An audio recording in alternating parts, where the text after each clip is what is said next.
Continuamos aquí en Radio Oriental 96.1 en tu programa Contra Viento y Marea, esta revista informativa y de opinión que se emite todos los días de lunes a viernes de 7 a 9 de la mañana.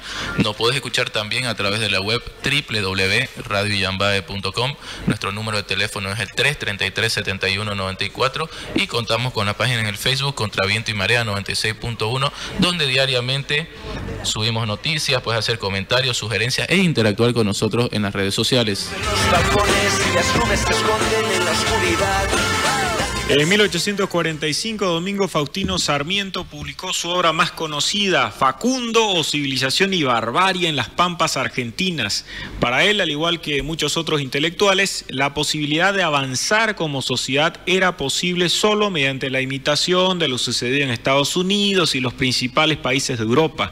Encontrábamos por esa vía el progreso, dejando atrás un estadio que se consideraría inferior, incluso en su versión más baja, bárbara. Posteriormente, esa pugna entre los que quieren promover el adelanto de su sociedad con normas e instituciones razonables y las personas que reivindican otras formas de coexistencia fue cuestionada por antropólogos, sociólogos y otros investigadores de grupos primitivos. Según esta línea, ya no tendría sentido hablar de civilizados ni bárbaros. No obstante, como son términos todavía empleados y controvertidos, hace algunas semanas usaba el término barbarie François Hollande al calificar los actos terroristas. Vale la pena reflexionar al respecto. Para ello nos acompaña una vez más vía telefónica Marco Antonio del Río, doctor en economía, profesor ya varios años de la Universidad Autónoma Gabriel René Moreno, también de la Universidad Privada de Santa Cruz. Cuenta con varias publicaciones que llevan su firma, científicas, también filosóficas, y es siempre un gusto tenerlo aquí en Contra Viento y Marea. Muy buenos días, Marco Antonio, y gracias por estar en el programa. Buenos días, Enrique, un gusto poder saludar a los radioyentes. Normalmente al pensar en bárbaros las personas imaginan caníbales o por lo menos sujetos desnudos y con flechas dispuestos a terminar con la vida de quien está perturbando su comunidad. Civilizado sería quien vive en una ciudad, respeta las normas y tiene autoridades que resuelven sus controversias. Pero pareciera que esta idea básica, naturalmente que puede ser discutida también, ya no permitiría establecer jerarquías, pues hay muchas personas dedicadas al ámbito de las ciencias sociales que niegan la posibilidad de establecer diferencias entre culturas superiores e inferiores, entre pueblos primitivos y pueblos civilizados. Todo sería igual. Sí, en efecto, ¿no? Primero que hay que tener claro es que nos enfrentamos a un problema semántico, ¿no? O sea, básicamente, ¿qué queremos significar con ciertas palabras, ¿no? Y muchas veces el significado de las palabras va cambiando con el tiempo, ¿no? Hay una evolución de los significados, o sea, el mismo término, la misma expresión puede utilizarse con varios significados, y es importante ahí ubicar, digamos, por un momento temporalmente, históricamente, en qué contexto se lo está utilizando. Efectivamente, por ejemplo, cuando en la primera parte usted, Enrique, mencionaba el famoso libro de Sarmiento, hay que tener que estamos hablando de mediados del siglo XIX y que Sarmiento, al igual que, digamos, mucha gente con una fuerte influencia de la cultura francesa o de la tradición francesa, tenía una visión muy nítida para ellos de lo que era el progreso de las sociedades, ¿no? O sea, la idea de que las sociedades, por lo menos a partir de cierto momento, habían entrado en una evolución siempre a mejor, ¿no? Entonces, esto es lo que se llama la ideología del progreso, y claro, para Sarmiento hay sociedades que estarían más evolucionadas, más avanzadas, que habrían progresado más, versus sociedades que no lo habrían hecho, que estarían en un estadio inferior, digamos, de evolución, y por lo tanto ahí es donde él planteaba, para el caso de la Argentina, la dicotomía entre barbarie y civilización, ¿no? De alguna manera, fíjese, esa ideología también en Bolivia ha permeado. Por ejemplo, cuando Alcides Arguedas escribe su historia de Bolivia, habla de los caudillos bárbaros, digamos, ¿no? O sea, con esa impronta que él le da, que tenía la palabra bárbaro en el siglo XIX, primera parte del siglo XX. Ahora bien, eso por un lado. Ahora, por el otro lado, es importante darse cuenta que la palabra civilización se opone a la de barbarie, pero la palabra barbarie, digamos, que efectivamente para nuestra mentalidad moderna muchas veces lo asociamos a pueblos sumamente primitivos, ¿verdad? sin embargo, es un término que viene de los griegos, que se refiere básicamente a gente que no hablaba su idioma. Entonces, para un griego, para un ateniense, un espartano, un persa era un bárbaro, porque hablaba un idioma que él no entendía. Entonces, ahí nos damos cuenta de que ya hay cierta relatividad. El imperio persa, ¿verdad? O sea, no era una tribu salvaje, digamos, de antropófagos o de gente, digamos, con mínimas pautas de conducta, ¿no? O sea, no, era una civilización, una sociedad muy elaborada, ¿no? Una estructura social compleja, pero para un griego era un bárbaro porque no hablaba su idioma. Entonces, para los griegos, bárbaros eran los que no eran griegos, ¿no? O sea, en ese sentido funcionaba como un término de oposición. Ahora bien, y para terminar esta primera parte, esa relatividad, sin embargo, ahora, ¿cómo la visualizamos? En realidad, en el punto que usted ha mencionado, el problema es la palabra civilización, que muchas veces se utiliza como sinónimo de la palabra cultura. Ahora bien, la palabra cultura en realidad tiene su origen en la idea de cultivar, ¿no? O sea, viene del ámbito agrícola, por eso incluso en nuestra sociedad, ¿no? Cuando se habla de preparar la tierra para sembrar en ella alguna cosa, se habla de las labores culturales. Entonces, la idea de la cultura viene originalmente, por lo menos en el mundo moderno, digamos, de la tradición europea, del ámbito agrícola, y tiene que ver, se lo veía muy ligado a la educación. O sea, la idea de que en la medida en que la persona se educaba, se estaba cultivando, ¿no? Entonces, de ahí hay una concepción, podríamos llamar tradicional o clásica del término cultura, que hace referencia a la cultura como las altas manifestaciones del espíritu humano, o sea, los logros en el ámbito del arte, la literatura, la filosofía, no, la arquitectura, eso era la cultura. Pero a finales del siglo XIX se da un fenómeno muy importante que nos afecta aún hoy, y es el hecho de que en el ámbito de la antropología se empieza a utilizar el término cultura de un sentido mucho más genérico.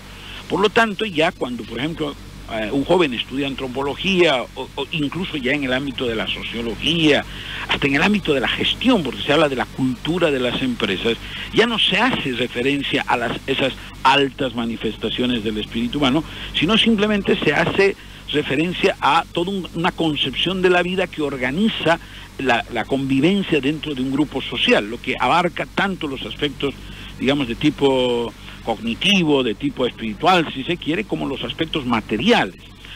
Este concepto de cultura, obviamente, que es absolutamente genérico, haría que cualquier sociedad, por muy primitiva que sea, ¿verdad?, ya tenga una cultura, ¿no? Entonces, en ese sentido, surge el tema de que cualquier sociedad va a tener una cultura, y que además, desde el punto de vista de la antropología, esto no se puede, de alguna manera, hacer una clasificación de culturas superiores e inferiores, porque obviamente todas se ponen en un plan de igualdad, ¿no? O sea, el antropólogo, para empezar, uno de los primeros principios es que tiene que renunciar a esa idea, digamos, si se quiere, discriminatoria, de pensar que la cultura de aquel bien es superior, ¿no? O sea, si quiere entender realmente la cultura que va a estudiar, ¿no?, tiene que partir de la premisa de que esa cosa no es así, y que su objeto de estudio es tan válido, tiene tanta riqueza como cualquier otro. Entonces, esa concepción de cultura hoy ha permeado, ha salido de la antropología y ha permeado prácticamente, digamos, el uso habitual del término, ¿no?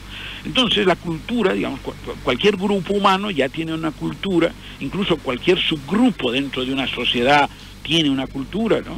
Y por lo tanto, evidentemente, si bien desde el punto de vista antropológico puede tener alguna, y desde el punto de vista sociológico, etcétera, puede tener un uso interesante, pero renuncia pues a la idea de establecer una suerte de jerarquía. Ahora bien, frente a ese escenario, la palabra civilización tiene una doble vertiente. Por un lado, si se usa en singular, entonces evidentemente se está pensando en términos como los de Sarmiento, ¿no? Hay una civilización superior y hay tribus o sociedades que no han alcanzado ese nivel. Pero cuando se utiliza en sentido plural, civilizaciones, ahí hay como un parecido con lo de cultura, pero normalmente quienes utilizan la palabra civilizaciones lo hacen en el sentido de establecer sociedades complejas. O sea, sociedades que de alguna manera tienen una estructura urbana, normalmente que tienen escritura y que tienen una estructura, digamos, de poder estatal. Y esas sociedades, llamadas civilizaciones, según nuestros autores, el último, digamos, uno de los últimos autores que usa esta palabra en ese sentido es Huntington, siguiendo una tradición iniciada también por un historiador, Toynbee. En ese sentido, estas sociedades llamadas civilizaciones se distinguen de las llamadas sociedades primitivas, ¿no?, que son precisamente el habitual objeto de estudio de los antropólogos.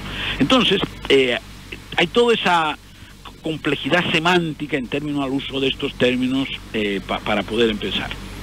Es bueno subrayar el hecho de que, independientemente de que se hable de una o varias civilizaciones, estaríamos frente al reconocimiento de la idea del progreso, un concepto que merece también varias consideraciones y que ha generado incontables debates, porque sin progreso, avance o adelanto no sería posible advertir que haya cambiado o se hubiese vuelto mucho más compleja la organización de los hombres en sociedad, pasando de una sociedad primitiva a otra sociedad civilizada.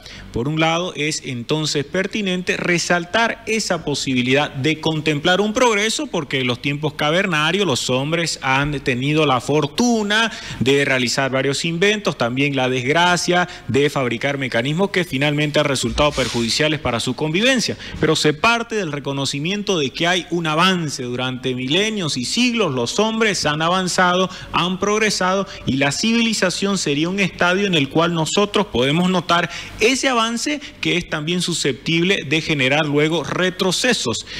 Porque en el tema de la civilización se reconoce que hay esa posibilidad. Notamos que se avanza y que naturalmente continuará uno bajo esa senda, aunque también podrían cometerse equivocaciones que nos conduzcan hacia otros estadios inferiores. Por otro lado, tal como usted lo ha indicado, se puede hablar de la civilización o las civilizaciones, así como ha mencionado el caso de Samuel Huntington. También hay otro autor que usted lo conoce, ha leído también su libro, que es Neil Ferguson, quien habla de civilización, Occidente y el resto, porque normalmente cuando uno piensa en la civilización, en resumen, está concibiendo la posibilidad de analizar todo desde el punto de vista de Occidente, cultura grecorromana, ética judeo-cristiana. Cuando Sarmiento, entre otros autores, dice civilización o barbarie, en cuanto a civilización no está pensando en la civilización persa o la civilización china, sino en la civilización occidental. Y con el propósito de criticar esta visión porque es eurocéntrica, es que muchos antropólogos han reivindicado esas otras culturas de las que usted mencionaba, no solo describiendo sus usos y costumbres, sino indicando que Occidente sería otra cultura y que todas las culturas estarían en igualdad de condiciones, dejando de lado el hecho de que, por ejemplo, una idea como la dignidad humana o los derechos individuales, pues es eso una conquista que ha merecido gran esfuerzo y que permitiría colocar a esa organización de los hombres en un estadio superior. En el afán entonces de atacar a Occidente y colocarlo al mismo nivel que todas las otras culturas, piensa en una comunidad primitiva del Amazonas, pues estarían negando que hubo avances, y eso naturalmente no podría considerarse válido ni siquiera bajo el argumento de que esta civilización occidental haya sido elaborada solo para europeos, lo cual es falso, porque tiene también una vocación universal. Bien, a ver, ¿por dónde empezamos? Porque lo que usted acaba de mencionar es que está muy rico y tiene muchas aristas. En primer lugar, es importante nuevamente ubicarnos, ¿no? En el siglo XIX, hablar de la civilización versus la barbarie era pensar en términos de progreso. Ahora, la idea de progreso hoy está venida menos, o sea, hay un proceso por el cual, ha habido un proceso histórico por el cual el mismo Occidente, ¿no?, las mismas sociedades occidentales han entrado en cuestionar esta idea de progreso. Y probablemente las barbaries hechas en el propio Occidente durante el siglo XX son la mejor prueba de ello. O sea, la Primera, la Segunda Guerra Mundial, el Holocausto, ha puesto en tela de juicio, ¿no?, esa idea del progreso que de manera tan señera la tenía Occidente. O sea, los pueblos de Occidente tenían una idea, una vocación universal de pensar que en el siglo XIX, incluso antes, que ellos representaban, digamos, la avanzada de la civilización. Y tenían como una suerte de misión evangelizadora, por decirlo de alguna manera, con respecto a los pueblos de Asia, de África, ¿no? Los desastres del siglo XX ponen en tela de juicio ese optimismo, digamos, decimonónico. Pero además no es solamente las cuestiones del siglo XX. Se va a hacer evidente, por ejemplo, que ciertas prácticas del propio Occidente tenían características de inhumanidad terribles. O sea, podemos pensar en términos de las características de cómo se lleva a cabo la dominación de los pueblos de América por parte de los conquistadores hispánicos o europeos, cómo se lleva adelante la colonización del África, el terrible caso de Somalia, creo, algunos países africanos donde este país donde gobernó el emperador Leopoldo de Bélgica, el Congo, ¿no? Donde sometió pero a una brutalidad impresionante a la gente. Te inspira la novela El sueño del Celta, ¿no? Parcialmente, de Vargas Llosa. Exactamente, ¿no? Entonces esas cosas van saliendo a la luz y obviamente ponen en tela de juicio el tema el mundo occidental, Europa, Estados Unidos y todo este espacio geográfico del mundo, pues realmente era lo que ellos creían, ¿no? Entonces hoy eso está en tela de juicio y en cierto modo eso ha hecho de que hoy ese triunfalismo en cierto sentido de los europeos, del mundo occidental, pues esté en el propio occidente esté cuestionado, ¿no? Entonces habría que tener cierta cautela frente a ese escenario, ¿no? Pero por el otro lado, cuando hablamos del progreso, hay elementos que tampoco podemos desconocer. O sea, el problema está que cuando hablamos del progreso, ¿de qué estamos hablando? El problema del siglo XIX y de la Ilustración con su idea de progreso es que pensaba que el progreso era integral, o sea, que abarcaba todas las dimensiones de la vida y que incluso en el ámbito moral, digamos, los hombres civilizados, entre comillas, tenían pautas de moralidad superiores a las de los pueblos, digamos, llamémoslos primitivos, ¿no? Ahora bien, eso es lo que el siglo XX ha revelado que era falso. O sea, el hombre puede vivir, ser parte de una civilización, digamos, una sociedad mucho más compleja, y sin embargo, desde el punto de vista de las ciertas pautas morales, pues, actuar de manera, entre comillas, salvaje, ¿no? Ahora bien, de todos modos, hay un elemento que no debemos desconocer. Cuando hablamos de civilización o de civilizaciones, hablamos de sociedades complejas. Y estas sociedades complejas, precisamente son complejas porque, primero, tienen un Estado, pero además tienen algo que es muy importante, que es el desarrollo tecnológico, ¿no?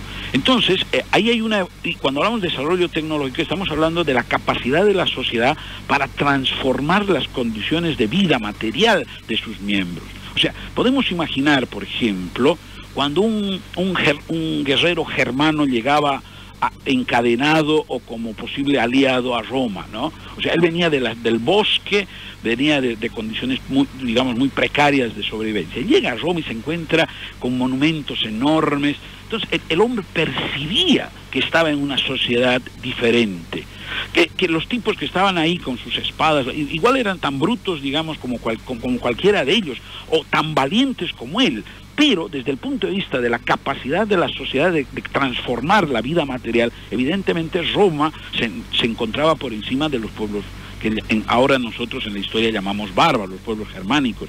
Entonces, no es gratuito que en todo el proceso de las invasiones germánicas al Imperio Romano, estos hombres querían ser romanos, porque reconocían que esa sociedad compleja permitía cosas a los individuos, a las personas, que en sus sociedades, digamos, tal como vivían, era diferente, ¿no? O sea, desde el punto de vista material. Entonces, ese es un punto que vale la pena conceptualizar. Si hay un ámbito que todavía parece legítimo hablar de progreso, es en el ámbito del desarrollo de la tecnología y del avance de la capacidad de los seres humanos para transformar su entorno.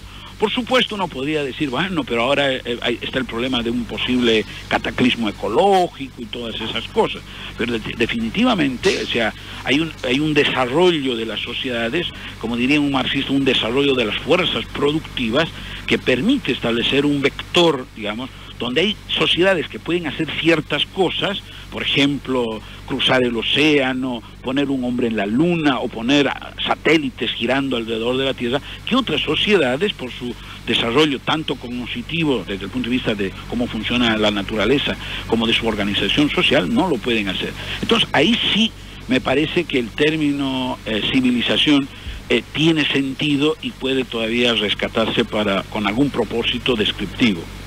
Muy buenos días, Marco Antonio. Mauricio te habla. Después de los ataques terroristas a Francia, el presidente François Hollande, como decía Enrique, se pronunció acerca de esta temática y dijo y subrayó que Francia nunca cederá a la extorsión, a la presión o a los actos de barbarie. En este siglo XXI aún siguen latentes estos ataques terroristas y estos actos de barbarie. Claro, o sea, se usa el término en este caso barbarie como algo, digamos, que desde el punto de vista de la racionalidad no se espera, digamos, ¿no? O sea, son formas, digamos, de violencia, en este caso a la que se refiere el presidente de Francia, ¿no? Que en sociedades organizadas de acuerdo a ciertas pautas, en este caso las pautas del derecho, digamos, de la convivencia, son inaceptables, ¿no? El problema está, tal como lo podemos apreciar, es que en realidad el mundo se está dando cuenta, o sea, el mundo occidental, que en realidad lo que nosotros pensábamos que eran ciertas pautas de civilización, de racionalidad, de organización deseable de la sociedad, o sea, posiblemente son pautas del mundo occidental y que en algunos lugares del mundo no han logrado permear, ¿no? Entonces, ahí, por ejemplo, tenemos el caso de ISIS. ISIS es una estructura militar que está queriendo crear un nuevo Estado. O sea, no es un grupo terrorista simplemente sencillo, digamos, de entender, o un grupo de hombres que quieren alguna cosa menor. O sea, lo que quieren es construir un Estado, articular un Estado. Habrá que ver en qué medida lo logran, y lo hacen de acuerdo a ciertos parámetros, digamos, de racionalidad interna a ellos, ¿no? Que escapan a los de los nuestros, ¿no? A los del mundo occidental. Entonces, claro, desde nuestra perspectiva, esos son actos de barbarie, ¿no? Pero para bien o para mal, ¿no? Normalmente esta gente tiene su justificación. O sea, ¿cómo puede una persona de buenos sentimientos y con cierta forma de pensar, digamos, de respeto a los derechos humanos, de respeto al prójimo, aceptar que un sujeto en una reivindicación política vaya y ponga una carga explosiva en un supermercado o en un cine o en un restaurante, cuando va a matar gente que no tienen directamente ninguna capacidad de decisión política, ¿verdad? O sea, los anarquistas de finales del siglo XIX iban y le metían un balazo al rey, al presidente, o sea, a gente con capacidad de poder político, ¿no? En cambio, a finales del siglo XX, en los 1970, 80, el terrorismo apunta ya no a los hombres que detentan el poder, sino apunta a un ciudadano indefenso que totalmente está desprevenido. Entonces, reitero, para una persona que tiene un mínimo de sentimientos humanitarios, que piensa en términos del respeto al prójimo, eso le parece inaceptable, ¿no? Pero claro, el problema está que hay gente fanatizada en el mundo, ¿no?, que pierde esa perspectiva humanitaria, digamos, de respeto a la vida del prójimo, ¿no?, y hace ese tipo de cosas. Entonces, claro, Hollande a eso se refiere con el término barbarie. O sea, son situaciones, son cosas que desde el punto de vista, reitero, de cierta mínima ética de conducta cotidiana, o sea, resultan inaceptables e intolerables. ¿Y desde qué punto de vista podemos visualizar un progreso en la moral? Ese es el problema, ¿no? O sea, ¿en qué medida podemos pensar que los seres humanos hay un progreso en lo moral? Cuando uno mira las vidas cotidianas, digamos, el desarrollo de las sociedades, o sea, posiblemente no se puede hablar de un progreso en lo moral. O sea, las sociedades modernas tienen tantos problemas desde el punto de vista de la conducta como antiguo. Pero claro, el problema está que al hacer esa valoración se articula una determinada forma de ver la conducta humana. O sea, eso es lo que viene a ser una moral. Y claro, el problema está que no todas las personas tienen las mismas pautas morales, ¿verdad? Entonces, en ese sentido, hay una evolución de la sociedad, pero es difícil decir si avanza o no avanza, ¿verdad? O sea, por ejemplo, en nuestras sociedades, digamos, la monogamia es un elemento de nuestra moralidad.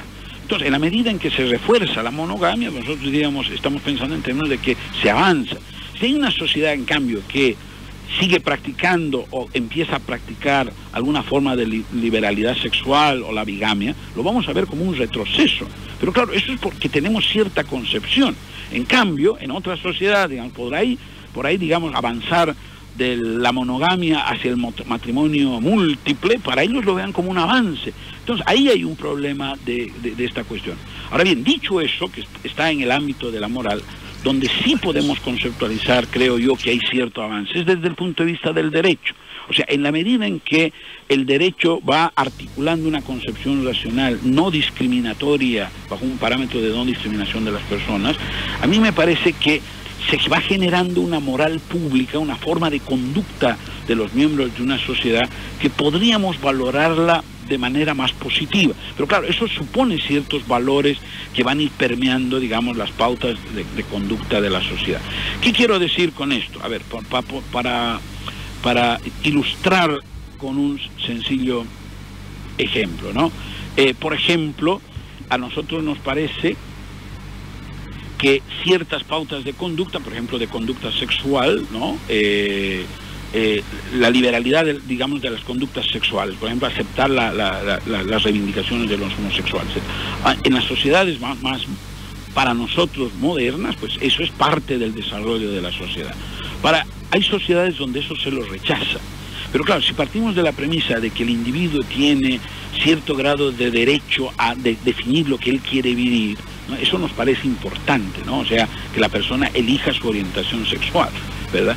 Entonces, el escenario donde más claramente se ve, creo yo, el conflicto entre las formas de sociedades, digamos, distintas a la sociedad occidental, es los derechos de la mujer. Porque la reivindicación de los derechos de la mujer es un hecho fundamentalmente propio de la cultura o de la civilización occidental. Entonces, cuando aparecen otras sociedades que reivindican lo que podríamos llamar derechos culturales, pero además parte de esos derechos es el sometimiento a la mujer, ¿verdad?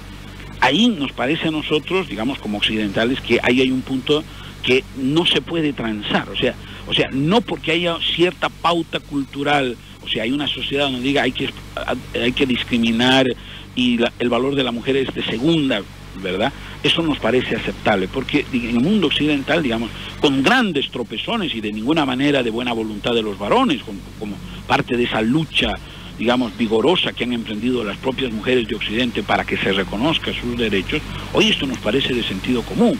O sea, para la mayoría de las personas, aunque todavía hay importantes residuos de machismo dentro de nuestras sociedades, de todos modos, para un amplio espectro de varones, la idea de la igualdad entre el hombre y la mujer es un dato de principio, ¿verdad? Pero en otras sociedades, estoy pensando, por poner un ejemplo, en el caso de ciertos escenarios del mundo islámico, eso no ocurre, ¿verdad? Eso no ocurre. Entonces, ahí sí se podría hablar de ciertas formas culturales o de ciertas culturas que tienen un plus, digamos, que nos permiten verlas de mejor manera que a otras. Los derechos humanos, en consecuencia, se constituirían en un criterio que haría posible notar un avance o adelanto de las sociedades, fundamentalmente cuando generan instituciones capaces de proteger a esos individuos y de limitar naturalmente el ejercicio del poder para evitar arbitrariedades. Muchas gracias, Marco Antonio del Río, doctor en Economía, profesor de la Universidad Autónoma Gabriel René Moreno, también de la Universidad Privada de Santa Cruz, autor de varias reflexiones por escrito muy valiosas y cuyas intervenciones los días lunes nos resultan siempre muy provechosas. Bueno, un gusto, Enrique, me agrada su última conclusión porque la comparto y bueno, esperemos que Dios nos sea propicio y nos podamos volver a encontrar el próximo lunes. La gente de diferentes lugares traman historias que